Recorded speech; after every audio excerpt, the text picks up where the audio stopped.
अस्सलाम वालेकुम स्टूडेंट्स। आज के टॉपिक में हम पढ़ेंगे level of biological organisation part 3।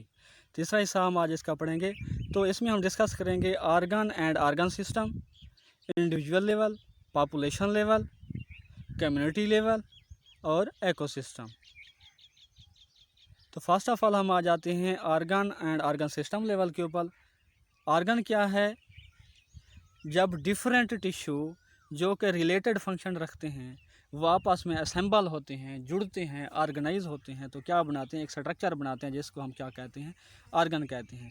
तो ये जो ऑर्गन है बॉडी के अंदर पार्टिकुलर फंक्शन परफॉर्म कर रहा होता है, कोई ख़ास फंक्शन परफॉर्म कर रहा होता है। ठीक है, मिसाल के तौर पर स्टमक है। स्टमक जो है ये क्या काम करता है? खुराक को डाइजेस्ट करता है, प्रोटीन वाली जो खुराक होती है, डाइजेस्ट प्रोटीन फूड। इसके बाद ये इसकी बैरूनी लेयर होती है जिसको सेक्रेटरी एपिथेलियम कहते हैं। ठीक है, ये क्या करती है? गैस्ट्रिक जूस खारिज करती है और इसके अंदर तहें पाई जाती हैं, लेयर पाई जाती है, ये मास्कुलर लेयर होती हैं। ठीक है, ये क्या करती हैं? कंट्रैक्ट होती हैं और रिलैक्स होती हैं। ये मसल टिश्यू से मिलकर बनी होती हैं। तो इनका काम क्या होता है? ये फूड को मिक्स अप करती हैं, उसको मिक्स अप करती हैं। जैसे खुराक जो होती है थोड़ी सी ग्राइंड हो जाती है और नरम हो जाती है और डाइजेस्ट हो जाती है। ठीक है, अगर हम एनिमल्स के अंदर देखें तो ये ऑर्गन किस तरह के होते हैं? एनिमल्स के अंदर ये थोड़े कम्प्लेक्स होते हैं और डिफाइंड होते हैं, मतलब वाज़ेह होते हैं। ऑर्गन्स अगर प्लांट्स के अंदर देखें तो प्लांट्स के अंदर ये सिंपल होते हैं और लेस डिफाइंड होते हैं। तो इसके अंदर ये जो रूट्स हैं ये क्या काम करती हैं प्लांट्स की? ये पौधे को फिक्स करती हैं। शूट क्या करती हैं? ये सपोर्ट करती है प्लांट को। इसके लीव्स जो हैं वो फोटोसिंथेसिस परफॉर्म कर सकती हैं। फ्लावर्स क्या करते हैं? वो रिप्रोडक्शन का काम करते हैं। अब यहाँ पे जैसे डायग्राम में दिखाया गया है, इसकी जो रूट्स हैं ये प्लांट्स को फिक्स करती हैं, गाढ़े रखती हैं। ये शूट सिस्टम है, मतलब तना, इसका लीव्स वगैरह हैं, ये क्या करते हैं? पौधे को सपोर्ट करते हैं, सहारा देते हैं। ये फूल है, फ्लावर्स हैं, ये रिप्रोडक्शन का काम करते हैं। लीव्स इसकी फोटोसिंथेसिस का काम करते हैं। ठीक है, ऑर्गन सिस्टम पे आ जाते हैं। तो ऑर्गन सिस्टम में क्या होता है कि जब डिफरेंट ऑर्गन्स कंबाइन होते हैं तो एक ख़ास साख्त बना देते हैं, एक हिस्सा बना देते हैं, सिस्टम बना देते हैं, उसे हम ऑर्गन सिस्टम कहते हैं। ठीक है, जिसके अंदर टोटल फंक्शन एक ही प्रोसेस के अंदर हो रहा होता है। मिसाल के तौर पर ये रेस्पिरेटरी सिस्टम है। रेस्पिरेटरी सिस्टम में कौन कौन से ऑर्गन होते हैं? लंग्स हैं, फेफड़े हैं, ये एक ऑर्गन है। ट्रैकिया है, ये एक ऑर्गन है। नाक है, ये एक ऑर्गन होता है। लेरिंक्स है, ये भी क्या है? एक ऑर्गन होता है। तो इस तरह एक ऑर्गन इकट्ठे होकर ये क्या बना रहे हैं? रेस्पिरेटरी सिस्टम या ऑर्गन सिस्टम बना रहे हैं। ठीक है, ऑर्गन सिस्टम जो है एनिमल के अंदर बहुत ज़्यादा कम्प्लेक्स होता है और प्लांट्स के अंदर ऑर्गन फार्मेशन होती नहीं है। इसमें सारे क्या होते हैं? ऑर्गन्स ही टोटल एक्टिविटीज़ को परफॉर्म कर रहे होते हैं। आगे है इंडिविजुअल लेवल। इंडिविजुअल लेवल में क्या है? जब ऑर्गन्स और ऑर्गन सिस्टम आपस में जॉइन करते हैं, इकट्ठे होते हैं तो एक पूरे का पूरा जानदार बना देते हैं। ठीक है, उसे हम कहते हैं ये क्या है? इंडिविजुअल लेवल है।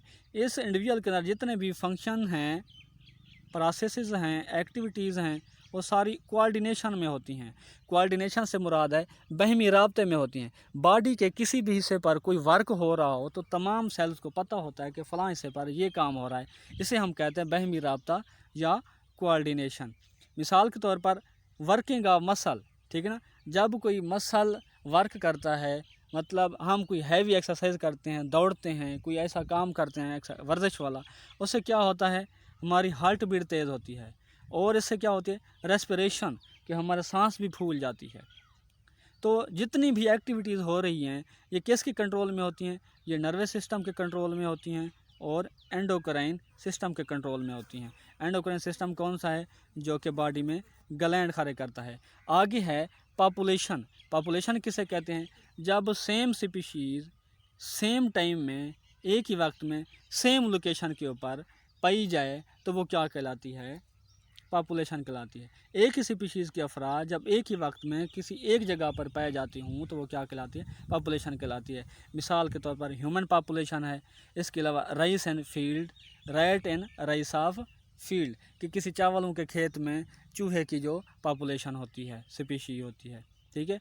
तो ये जो पॉपुलेशन लेवल है ये इंडिविजुअल लेवल से हायर है। हायर क्यों है? क्योंकि इंडिविजुअल लेवल में हम सिर्फ एक ऑर्गेनिज्म को देख रहे होते हैं, पॉपुलेशन के अंदर हम क्या करते हैं, पूरे जानदारों के एक ही स्पीशीज़ के गिरोह को देख रहे होते हैं। तो पॉपुलेशन के अंदर लेवल के अंदर हम इसके एट्रीब्यूट्स को भी डिस्कस करते हैं कि इनकी कौन कौन सी एट्रीब्यूट्स हैं।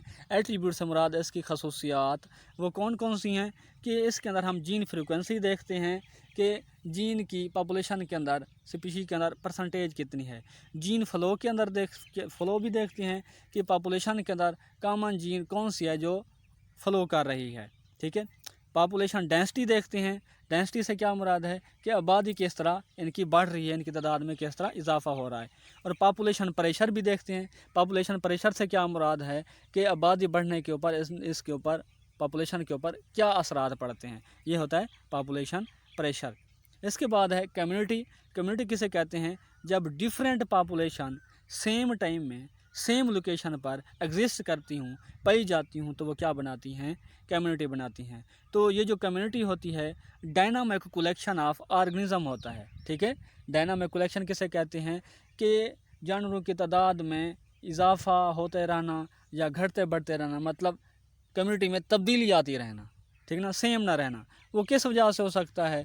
वो रिसोर्सेज की कमी की वजह से हो सकता है, कंपटीशन की वजह से हो सकता है, खुराक के लिहाज से कंपटीशन की वजह से, या शेल्टर के लिहाज से, रिहाइश के कंपटीशन के लिहाज से कम्युनिटी में तब्दीली आती रहती है।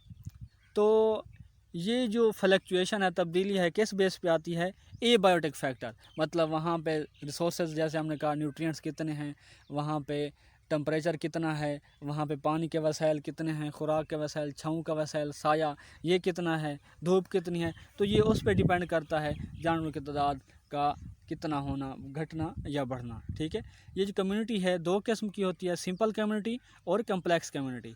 सिंपल कम्युनिटी कौन सी होती है? जो छोटी कम्युनिटी होती है, स्मॉल कम्युनिटी होती है, उसे हम सिंपल कम्युनिटी कहते हैं। ये जो सिंपल कम्युनिटी है ये थोड़ी सी भी माहौल में तब्दीली आ जाए तो इसके ऊपर ग्रेट इम्पैक्ट डालती है, बुरे असरार डालती है, पूरी कम्युनिटी तबाह हो सकती है। और इसके बाद ये जो स्मॉल कम्युनिटी है, स्मॉल कम्युनिटी के बाद क्या है? कम्प्लेक्स कम्युनिटी है। ये बहुत लार्ज होती है और इंटर रिलेटेड होती है, मतलब आपस में बहमी ताल्लुक़ में होती है। जानदार बड़ी कम्युनिटी में एक दूसरे के ऊपर क्या कर रहे होते हैं? असरअंदाज हो रहे होते हैं, इन्हिसार कर रहे होते हैं, डिपेंड कर रहे होते हैं, ठीक है। आगे है एकोसिस्टम। एकोसिस्टम किसे कहते हैं? जब कम्युनिटी और उसके नॉन लिविंग थिंग्स आपस में राब्ते में हों, इंटर रिलेट कर रहे हों, तो वो क्या बनाते हैं? एकोसिस्टम बनाते हैं। Community and it's non living things in surroundings is called ecosystem, ठीक है ना। कम्युनिटी और उसके नॉन लिविंग थिंग जो हैं आपस में उनका जो बहमी राब्ता है वो क्या बनाता है? एकोसिस्टम बनाता है। तो वो कम्युनिटी मतलब क्या है? मुख्तलिफ स्पीशीज़ वो नॉन लिविंग थिंग्स के साथ किस तरह क्या करती हैं?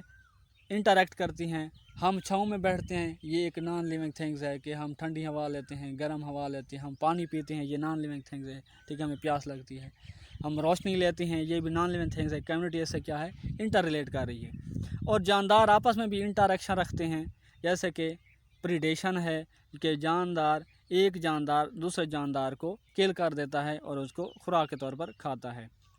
पैरासिटिज्म है जिसमें एक जानदार दूसरे जानदार के ऊपर रहता है और डिजीज़ काज करता है। One organism lives on other organism and cause disease. इसके बाद कमेंसलिज्म है, जब एक ऑर्गेनिज्म दूसरे ऑर्गेनिज्म के ऊपर रहता है, एक ऑर्गेनिज्म को फ़ायदा होता है लेकिन दूसरे को ना तो फ़ायदा होता है ना नुकसान होता है, उसे कमेंसलिज्म कहते हैं। म्यूचुअलिज्म किसे कहते हैं? जब दोनों जानदारों को फ़ायदा हो उसे हम क्या कहते हैं? म्यूचुअलिज्म, ठीक है।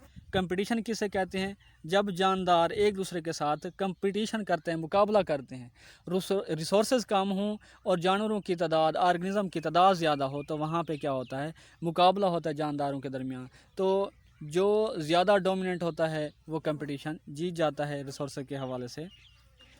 ये डायग्राम में बताया गया है कि म्यूचुअलिज्म की एग्जांपल दी गई है।